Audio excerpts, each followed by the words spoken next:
great risk that you're about to hear. I moved out to California from New Jersey about 10 years ago. Thank you.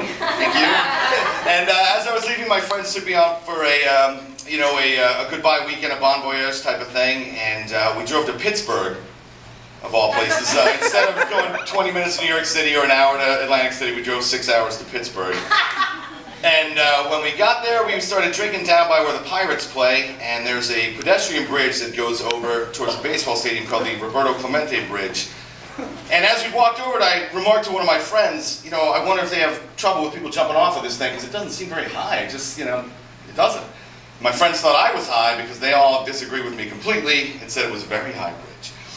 So, cut to a little bit later in the evening. I've had several beers, and I got separated from my group, except for one of my friends, whose name is Danny. I won't tell you his last name, Creekmore. So I got separated with him, and he's not the best guy to get separated with, because if you have a kind of a crazy idea, he likes talking people into doing crazy things, so he's not really going to talk you out of it. So we were on the Riverwalk below the bridge, and I looked up and I said, I'm telling you, it doesn't seem that high from down here. He said I was nuts, but I said, I swear to God, I could jump off that bridge if I wanted to. Now, after a little bit of cajoling, we finally agreed that I would jump off this bridge.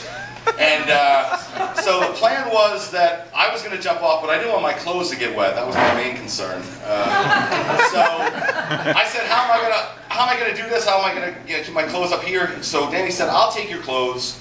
And when you jump, I'll run down to the bottom, and when you swim out, I'll just give you your clothes, and then everything will be fine. And I thought that was good until I thought, well, what if something goes wrong, Danny? What if I, hit the ground bad and I start drowning? What are you going to do then? And he said, well, I'll just run down, and then I'll come in and get you. I said, well, that'll be like 5 minutes. I mean, you might as well tie a cinder block to my leg. I'll be dead by the time you get down there in 5 minutes. So I definitely needed another person or people involved, but I didn't want one person up there with me because I didn't want anybody to steal my clothes and just run away. I don't know why anybody wanted my cargo shorts and my shitty Mets t-shirt, but that was another big concern, was not losing my clothes and not being wet, not jumping off the bridge. So we grabbed two kids from the University of Pittsburgh who just happened to be walking by. And we really didn't have to convince them at all. They were down almost immediately with the plan. They were very accommodating. The whole city was very accommodating, actually. So if you get a chance to go to Pittsburgh, very nice people. They'll help you with basically anything you need help with. So one guy stayed down with my friend, the other guy walked up with me. The problem was the guy that walked up with me, as we were walking up the bridge, started realizing that it was pretty high, and he started telling me, this is really high, I don't think you should do this. And I was pretty steeled in my resolve. I said, you know what? I'm not listening to this kid. I'm doing this. I don't need your hassle about this. Just why couldn't I have the kid that was down there? He's fine. He's in his underwear with my friend in case something goes wrong. But I got the guy who's chirping in my ear. So I take off my clothes, and I'm just in boxer briefs, and I climb over onto the bridge on this little. I'm not an architect, but it was like a girder or something that was sticking out.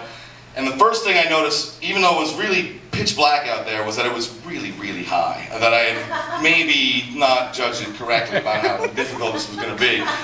So I tried to do the countdown, the 3, 2, 1, and then jump, but that didn't happen.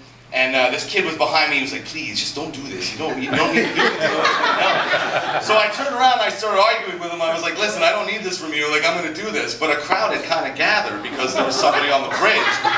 And I realized, listen, I'm going to have to jump soon because someone's going to call the cops. Because that's what they do when people are on the bridge and people are arguing them not to commit suicide. And so one of my friends does still refer to this as a botched suicide attempt, but it wasn't like that at all.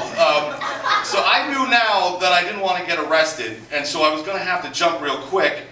And I'm only in my boxers, and honestly, I was a little heavy at the time, so I had a back injury and I didn't have time to get to the gym. So I certainly didn't want to get arrested fat and half naked on a bridge either. So finally I just said, all right, if you don't want to get arrested, you got to go, you got to jump. So I did the countdown again, and then boom, I jumped. And let me tell you, it was crazy. It was a rush. I can see why those kids with the parachutes jump off buildings, but it was really, really fucking high. Like, I just didn't, I don't see that well, I'm not that good with directions maybe, but it was fucking high as hell. So it was so high that on the way down, I did this. I got like 3 in. I got like 3 of them in, and I actually thought to myself, I'm really high. This is really, really high up. And then I hit the ground, just boom, my ass was the first thing that hit. Because I think in my, because I think I had it, I was penciled like, I wasn't trying to do like a Greg Louganis thing off of there, I was just in the pencil going down, but I had misjudged the height, and so I guess I had started to kind of lean back a little bit when I did it. Oh man, my ass hurt for 2 weeks after that. I just smacked right on the water. It was basically God spanking me for being a moron, I'm sure.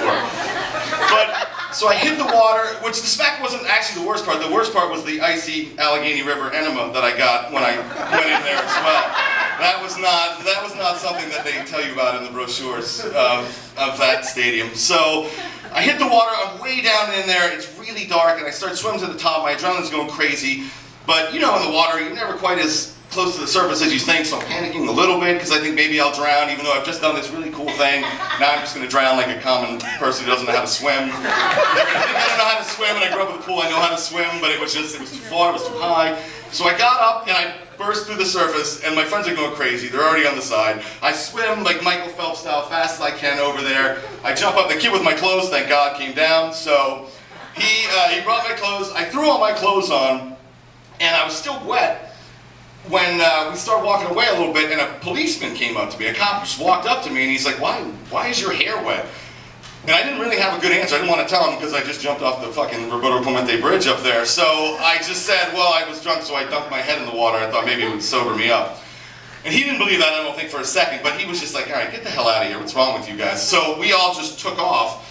The two kids from Pittsburgh, who I never saw again, I don't know what happened to them, but I wish them well. They were very nice. They took off, and we went, Danny and I walked back up the river walk, but while we walked up, I could see that there were police cars now up on the bridge. And I assumed that they were looking for me, because what else really that special happened up there? I don't think they were busting t-shirt salesmen and stuff up there. So I knew I didn't want to get arrested for jumping off the bridge, so we ducked into the closest restaurant that was by us, and we jumped in the ladies' room, because I remember thinking, they'll never look in the ladies' room, I guess. But if the police are actually after us, they'll just go in the men's room, and then when there's no men in there, then they'll just leave. So we hid out in the ladies' room for about 40 minutes. No one came in. I don't know if the ladies knew that we were in there, and they just kind of were like, I'm not going in there with those freaks in there. Or, again, it was a very accommodating city. Maybe they just let me go and let me do it. But so we stayed in there for about 40 minutes. I peeked my head out. We looked. There was no cops on the bridge or anything like that. So we hustled back to where our friends were at the hotel, and I thought it was going to be tough to convince them that I had actually jumped off this bridge, even though I think I was probably still wet, and my clothes were probably a little bit wet. But Danny had actually accidentally butt-dialed one of them while we were having the argument where I was swearing to God that I was going to jump off the bridge. So they pretty much knew what had happened, and they weren't sure if I had actually done it or not until they saw me, and then we all had a big laugh about it. And I still see all those guys to this day, and I still know a lot of them. And they bring the story up at uncomfortable times when I don't want to talk about it in places where I shouldn't talk about it. So I wind up having to talk about it. But, every time ESPN will come on and the Pirates will be out in that stadium, you can see that bridge from out in center field. I will just get random texts from my friends saying, you jumped off that bridge, Tom. And I did. I jumped off that bridge. So.